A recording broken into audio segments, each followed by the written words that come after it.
প্রাণাধিকেশু, কবি বিথি চট্টোপাধ্যায়। এই কবিতায় কবি রবীন্দ্রনাথের স্ত্রী মৃণালিনী দেবীর স্বামীর কাছে চাওয়া পাওয়া, আবেগ, অভিমান, ক্ষোভ এবং তার সাথে গভীর ভালোবাসা ফুটে উঠেছে। আমি এখন একাকী মাঝরাত, মাধুরীলতা পাশে ঘুমিয়ে আছে। তুমি এখন শিলাই দহে বোটে, নিবিড় চিঠি ইন্দিরার কাছে। তোমার বোটে জ্যোৎস্না ফটফটে, আমার কথা ভুলে যাবার মতো। উপযুক্ত স্নিগ্ধ পটভূমি, জ্যোৎস্না রাত, আকাশ যথাযথ। এখন তুমি প্রেমিক কবি চিঠি, এখন তুমি হারানো বউঠান। বিবির কথায় আত্মহারা হও, ওকে পাঠাও নতুন লেখা গান। আমি তোমার আটপৌরে বউ, তোমাকে আমি সত্যি ভালোবাসি।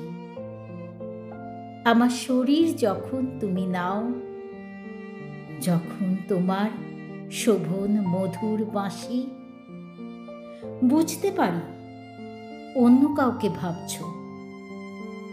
আমার বুকে কোমল রং সুখ, অথচ তুমি আমাকে দেখছো না। দিগন্তে কার গভীর স্মিত মুখ। এসব কথা তোমাকে বলবো না, আমার বলার ভাষাও ভালো নয়। রাগ রাগিনী সুর চিনতে আজও আমার দারুণ ভুল ভ্রান্তি হয়। আমি একটা বোকা গ্রাম্য মেয়ে, তোমার লেখা বুঝতে ভয়ে সারা।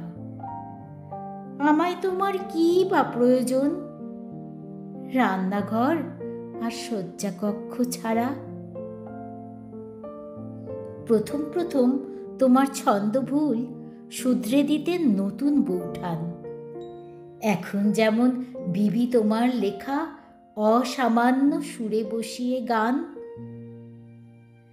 আমি নীরব একাকী মাঝরাতে, আমার কোনো নিজস্ব সুর নেই। যে সুর দিয়ে তোমার ঘুম ভাঙে, তোমার সে ঘুম আমায় ছুঁতে নেই। যেদিন তুমি পদ্মা থেকে ফেরো, বিবির মতো আট করে চুল বাঁধি, তবুও তুমি আবার চিঠি লেখো। শুনছ, আমি লুকিয়ে একা কাঁদি। যেদিন তোমার অমন মুখে মেঘ, সেদিন আমি চোখে কাজল পরি। আত্মঘাতী বউঠানের মতো পিঠের উপর চুলটা মেলে ধরি, তবুও তুমি মেঘ হয়েই থাকো।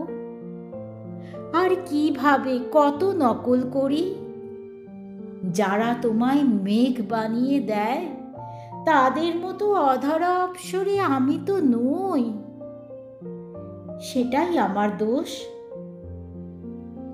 আমার দুঃখে আভিজাত্য নেই, আমার অশ্রু লেখনি কোনো দিন। আমার ক্রোধেও রুচির ছাপ নেই। আমার কথা ফুরিয়ে এলো যেন, এইসব কথা ফুরিয়ে যাওয়াই ভালো। তুমি এখন শিলাই দহে একা, ফুটছে প্রথম রূপের মতো আলো।